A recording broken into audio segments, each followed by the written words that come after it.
Hey everyone, welcome back. Hope you're having a fantastic day so far. So this week, tomorrow actually, checks worth up to $4,873 are going to be going out to certain Social Security beneficiaries. We're going to be going over who can expect to receive those payments, plus the rest of the payment schedule this month ahead in November.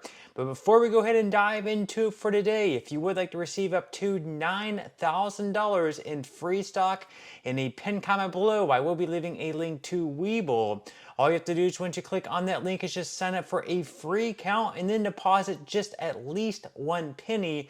At that point in time, Webull will be sending you at least 3 free stocks worth, once again, all the way up to $9,000. Okay, so diving right into it for today, before we go ahead and dive into the payments that are going to be sent out this week by the Social Security Administration, first off, we are going to be covering this article here from the Motley Fool, where they discuss possible payment cuts to Social Security within the next decade or so, because as you know, and of course as we've seen, they do have different deadlines out there ranging from 2031 through 2034, where unfortunately, if nothing is done about the program and they don't make enough changes to make sure that there's enough money flowing into the trust fund, or perhaps less money leaving the trust fund, unfortunately for everyone, that's going to mean cuts across the board of anywhere between 19 to 26%, which would be pretty substantial because, for example, a 20% cut for someone earning, let's say, like $2,000 per month, that's going to be $400 cut from their Social Security check, bringing their total all the way down to $1,600. And for someone who relies even 50% of their retirement from Social Security, that's going to be quite substantial. A $400 cut, once again, for someone who's earning right around $2,000 per month from Social Security. So once again, we are going to be diving into this article here from the Motley Fool, where they sort of discuss what could possibly happen and what you should do if you are planning to retire very soon, or perhaps if you're already in retirement and we do have these benefit cuts. So once again, this article is from the Motley Fool. They say in the coming years, Social Security expects to owe more in scheduled benefits than it collects in payroll tax revenue as baby boomers stage a massive exodus from the workforce. Thankfully, Social Security has trust funds to tap to make up that shortfall, at least for the time being. Once those trust funds are emptied, Social Security may have no choice but to cut benefits universally.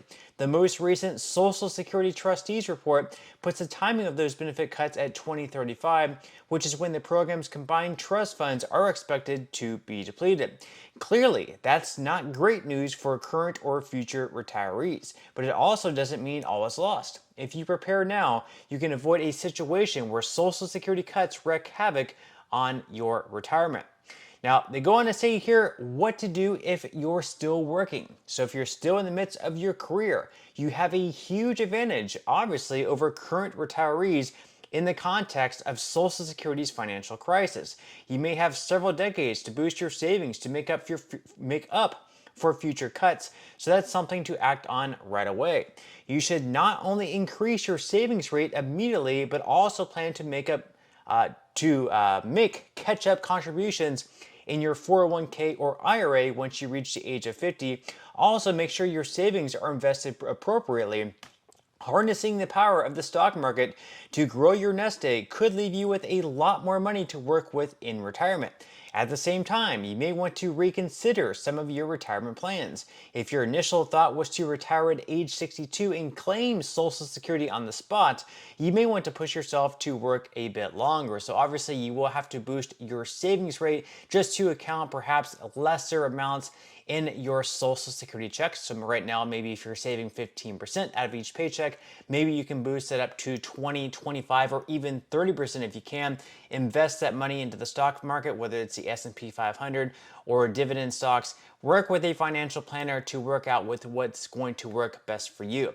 Now they go on to say, and of course this is a more difficult scenario if you are already retired. So if you're retired, you may not have as much of an opportunity as current workers to build savings in anticipation of Social Security cuts.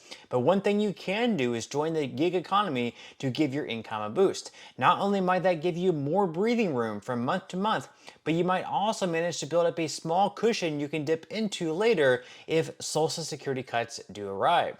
You may also want to consider relocating to a part of the country where Social Security benefits go further in general. It's not easy to adjust to new surroundings and give up a local support network, but if you move to a state that's less expensive for retirees, you may find that you're able to get by even if your Social Security checks eventually shrink.